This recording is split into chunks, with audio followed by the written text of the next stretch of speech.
Belakangan ini, rasanya masalah di dunia makin banyak. Mulai dari perang, bencana, kejahatan, sampai berbagai masalah sosial terus bermunculan. Di kondisi dunia yang makin berantakan kayak gini, pernah nggak sih kepikiran, ini tuh tanda-tanda kiamat makin deket nggak sih? Mungkin dari dulu udah banyak yang berpikir kalau akhir zaman makin deket. Bahkan pernah ada yang meramalkan kiamat di tahun 2012. Tapi kalau ngomongin tanda-tanda kiamat, setiap agama punya gambaran yang berbeda tentang gimana dunia ini akan berakhir. Jadi, bagaimana masing-masing agama menggambarkan akhir zaman? Karena di Indonesia itu ada 6 agama yang diakui oleh pemerintah, kita akan lihat bagaimana kiamat versi agama Islam, Kristen Protestan, Katolik, Hindu, Buddha, dan Konghucu. Apakah ada ya yang bisa memperkirakan kapan kiamat itu terjadi? Kita akan coba jawab pertanyaan-pertanyaan itu di video ini. Jangan lupa like, komen, dan subscribe channel YouTube Baiklah supaya nggak ketinggalan pembahasan menarik kayak gini.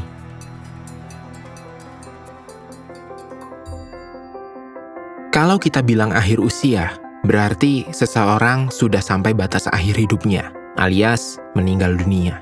Nah, kalau akhir zaman, berarti maksudnya apa? Apakah zamannya juga berakhir? Kalau dibayangkan sederhana, zaman itu kan seperti sebuah periode ya. Misalnya, kita mengenal zaman prasejarah, zaman kerajaan, sampai zaman modern seperti sekarang. Ketika satu zaman berakhir, bukan berarti kehidupan langsung berhenti. Bisa aja, satu periode selesai dan kemudian digantikan dengan periode yang baru. Tapi, dalam konteks agama, akhir zaman biasanya merujuk pada suatu masa ketika dunia, kehidupan manusia, atau seluruh alam semesta dianggap sudah mencapai titik akhir. Dalam kajian agama, pembahasan tentang hal-hal seperti ini disebut eskatologi. Istilah ini berasal dari bahasa Yunani eskatos, yang berarti terakhir atau final. Secara umum, eskatologi membahas hal-hal yang berkaitan dengan akhir kehidupan manusia, akhir zaman, nasib akhir dunia, dan apa yang terjadi setelahnya. Jadi, ketika kita ngomongin kiamat, sebenarnya kita sedang membicarakan salah satu bentuk dari gagasan tentang akhir zaman. Dan karena setiap agama punya keyakinan yang berbeda, gambaran tentang akhir zaman pun ternyata bisa sangat berbeda. Ada yang membayangkan dunia benar-benar berakhir dan manusia menghadapi penghakiman. Ada yang mengenal pergantian zaman. Bahkan, ada yang melihat alam semesta terus mengalami siklus kehancuran dan penciptaan kembali. Lalu, seperti apa akhir zaman menurut 6 agama yang ada di Indonesia? Kita bahas satu persatu.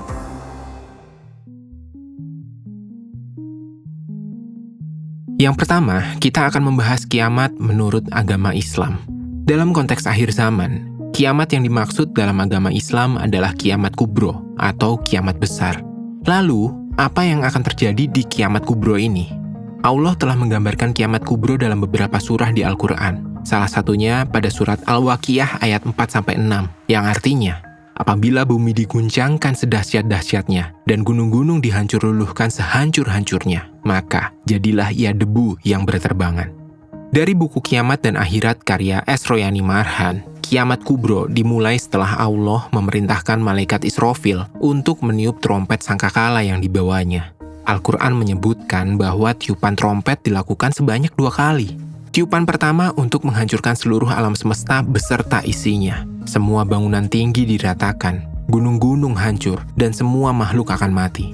Lalu, saat tiupan kedua sangkakala terdengar, semua makhluk dibangkitkan dan digiring ke padang mahsyar. Di padang mahsyar, seluruh makhluk akan dikumpulkan untuk dihitung amal kebaikannya dan menunggu keputusan Allah, apakah akan masuk ke dalam surga atau neraka. Di dalam agama Islam, tanda kiamat itu digambarkan dengan munculnya Dajjal, makhluk berambut keriting dan hanya memiliki satu mata di sebelah kiri karena mata kanannya buta. Di dahinya juga tertulis kata kafir.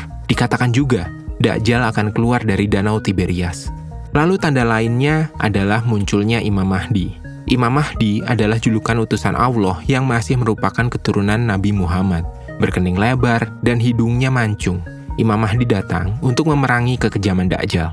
Imam Mahdi nggak melawan Dajjal sendiri, karena akan turun Nabi Isa, yang diutus oleh Allah. Nabi Isa digambarkan memiliki tubuh tidak tinggi dan tidak pendek. Rambutnya keriting dan panjang terurai sampai pundak, dadanya bidang, dan memiliki kulit yang kemerah-merahan. Tanda lainnya yaitu muncul Ya'juj Ma'juj, atau kaum yang suka berbuat kerusakan di muka bumi. Tidak hanya kemunculan makhluk yang mengacaukan bumi dan utusan-utusan Allah, kiamat dalam Islam juga ditandai dengan terbitnya matahari dari barat dan munculnya asap yang mematikan. Itulah gambaran kiamat dan tanda-tandanya dalam agama Islam. Lalu, bagaimana dengan agama Kristen Protestan? Dalam agama Kristen Protestan, kiamat itu digambarkan sebagai turunnya Yesus Kristus kedua kalinya ke dunia. Pada saat itu, suara sangkakala akan terdengar, orang mati akan dibangkitkan kembali, dan sementara orang yang masih hidup akan dikumpulkan. Gambaran ini tertulis pada 1 Tesalonika 4 ayat 16-17. Setelah semuanya dikumpulkan, akan ada penghakiman. Di saat itu, bagi orang yang percaya dan beriman pada Yesus Kristus akan diangkat ke surga bersama-sama, sedangkan orang yang tidak percaya akan ditinggalkan dan menerima hukuman. Dalam Kristen, tidak dijelaskan secara gamblang bagaimana akhir zaman ini terjadi. Namun, ada tanda-tanda akhir zaman yang disampaikan agar pemeluknya bisa berjaga-jaga. Tanda-tanda tersebut adalah adanya kelaparan, kemiskinan, penyakit yang mematikan, kejahatan yang bertambah banyak, manusia akan merusak bumi, keluarga berantakan, banyak orang menjadi munafik, perang di mana-mana, gempa bumi, Injil Kristus disebarkan ke seluruh dunia, penyebaran ajaran palsu dan nabi-nabi palsu, munculnya Kristus palsu, dan munculnya antikristus. Setelah penghakiman, Alkitab menggambarkan adanya langit dan bumi yang baru. Dunia yang lama akan berlalu, dan Allah akan menjadikan segala sesuatu baru.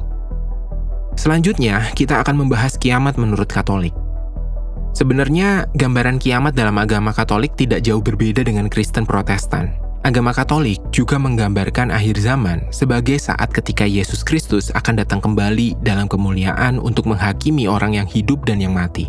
Pada saat Yesus Kristus turun ke dunia, semua orang akan menyaksikannya. Kemudian akan ada hari penghakiman dan bagi orang percaya akan diangkat bersama Yesus untuk memiliki hidup kekal di surga. Yang keempat, agama Hindu. Menurut agama Hindu, kiamat itu pralaya, yang berarti pelarutan, pembubaran, atau kehancuran kosmis. Dalam skala kosmologi Hindu, alam semesta yang sudah terbentuk akan hancur dan akan kembali dibentuk. Setelah kehancuran, akan ada kehidupan baru dalam siklus berikutnya. Bhagavad Gita 8.19 mengatakan bahwa makhluk-makhluk memiliki kemunculan dan kemudian kembali mengalami pelarutan. Lalu, muncul kembali pada saat penciptaan berikutnya. Dalam ajaran Hindu, ada 4 zaman yang disebut sebagai Catur Yuga, yang terdiri dari Kerta Yuga, Treta Yuga, Dwapara Yuga, dan Kali Yuga. Zaman Kali Yuga sering digambarkan sebagai masa ketika moral dan nilai spiritual manusia semakin menurun. Manusia mulai menjauh dari Tuhan, kejujurannya semakin berkurang, dan berbagai bentuk kejahatan, kekerasan, serta kepalsuan semakin banyak terjadi. Uang dan kekuasaan juga dianggap lebih dominan, bahkan dapat mempengaruhi hukum dan jabatan. Jadi, saat Kali Yuga berakhir, bumi dan seluruh isinya akan benar-benar lenyap, tersedot dan melebur menjadi satu dengan Ida Sang Hyang Widiwasa. Setelah itu, akan diciptakan lagi dan Kerta Yuga akan dimulai kembali. Namun dalam ajaran Hindu, siklus ini tidak berulang setiap ribuan tahun saja, tapi terjadi dalam jutaan tahun sekali. Dan Kali Yuga akan berlangsung dalam 432.000 tahun. Dalam kitab Bhagavad Gita, masa Kali Yuga dimulai kurang lebih 5.000 tahun yang lalu, atau pada tahun 3102 sebelum Masehi, dan akan terus berlangsung. Yang kelima, agama Buddha. Dalam ajaran Buddha, pada suatu masa yang sangat panjang, bumi bisa mengalami kekeringan karena tidak turun hujan. Setelah itu, muncul matahari kedua, kemudian matahari ketiga, keempat, dan seterusnya sampai matahari ketujuh. Panas yang dihasilkan semakin besar sampai akhirnya kekeringan terjadi di mana-mana. Bumi terbakar, hancur, bahkan hanya menyisakan abu. Jadi, ada gambaran tentang kehancuran alam semesta yang sangat besar.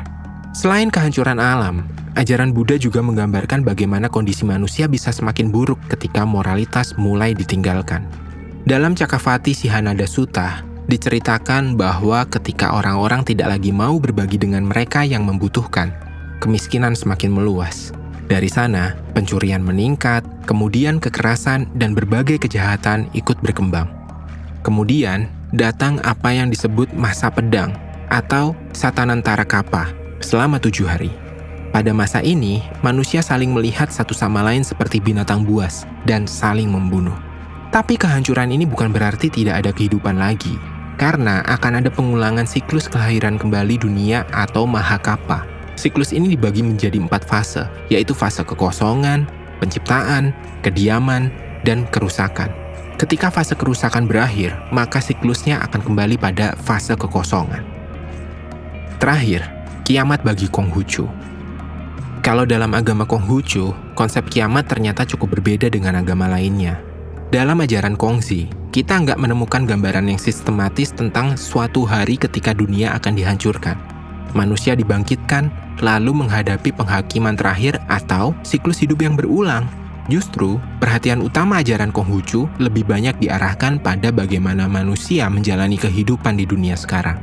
Manusia diajarkan untuk terus memperbaiki diri, menjalankan kebajikan, menghormati orang lain, menjaga hubungan dalam keluarga, dan menciptakan kehidupan masyarakat yang harmonis. Salah satu konsep pentingnya adalah Tian, atau langit, yang berkaitan dengan tatanan moral dan kehidupan manusia. Karena itu, ketika manusia hidup jauh dari kebajikan dan tatanan sosial mulai kacau, persoalannya bukan sekedar soal kapan kiamat akan datang, tapi bagaimana manusia bisa kembali memperbaiki dirinya dan kehidupan bersama.